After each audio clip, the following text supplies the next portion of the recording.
మేమంతా సిద్ధం సభ కాకినాడ నియోజకవర్గంలో ఎలా అనిపిస్తుంది? కాకినాడ సభ చాలా ఇదిగా జరిగింది. అనుకున్న దానికంటే ఎంతగా రెండింతలా రెట్టిగా బాగా ఇదిగా జరిగింది. సిద్ధం జగన్ అంటే ఒక నమ్మకం జనాలకి కలిగింది కాబట్టి జనం వచ్చారు. లేకపోతే ఇంత ఇదిగా జనం రారు కదా. ఇంత ఎండనే ఇంత జనం వచ్చారంటే దానికి కారణం జగన్ వల్ల మంచి జరిగింది కాబట్టి ఇంత జనం వచ్చారు. ఆయన చేసిన అభివృద్ధి ప్రతి పథకం కూడా గడప గడపకి పంపి వాలంటీర్ల ద్వారా సేవలు అందించి ప్రతి పేదవాడికి కూడా ప్రతి పథకం కూడా నేరుగా అకౌంట్కి అందేలాగా ఏ కష్టం రాకుండా సీఎం ఎలా అంటే చేయాలో అలాగా చేశారన్నమాట. ఆ నమ్మకమే జనాలు చూపిస్తున్నారు. జగన్ వచ్చాక లంచాలు ఎక్కువైనాయి అంటున్నారు. లంచాలు లేని రాజకీయం చేసిన నాయకుడు జగన్. ఇన్నాళ్ళ రాజకీయం చేసిన నాయకులు వాళ్ళ ఎమ్మెల్యేలు వాళ్ళ మనుషులే తినేవారు తప్ప ఇక్కడ నాయకులకి సామాన్యులకి ఏమీ అందేది కాదు. ఏదో ఐస్ మొక్క కరిగిపోయినట్టు అలా కరిగిపోయి తప్ప సామాన్యులకి ఏమి అందేది కాదు.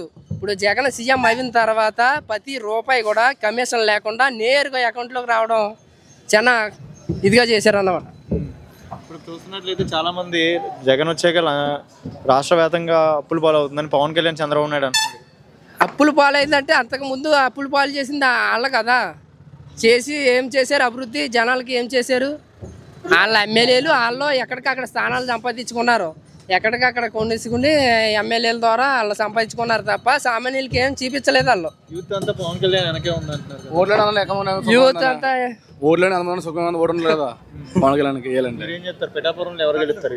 పిఠాపురం వంగ గీత పక్క అందులో డౌట్ లేదు. ప్రజెంట్ మీరు ఎక్కడి నుంచి వచ్చారు? ప్రజెంట్ మేము జగన్పేట నియోజకవర్గం. ఎమ్మెల్యే ఎవరు? తోట నరసింహ. ఎలా చేస్తున్నారు పనులు? చాలా సూపర్ హైట్ గా చేస్తున్నారు. డెవలప్మెంట్ ఏం జరిగింది?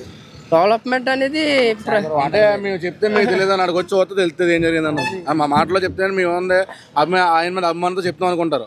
ఒకసారి మీరు అక్కడికి వచ్చి చూసాక తెలుస్తుంది ఏం జరిగింది అన్నది. మనస్ఫూర్తిగా మీరు అందరూ మళ్ళీ జగన్ రావాలని మేము మళ్ళీ జగన్ రావడం మేము అనుకోవడమే కాదు, జనాలే అనుకుంటున్నాడు. జనాలే కూడా ఇది పక్కా నిజం చేస్తారు. మళ్ళీ జగన్ సీఎం చేస్తారు.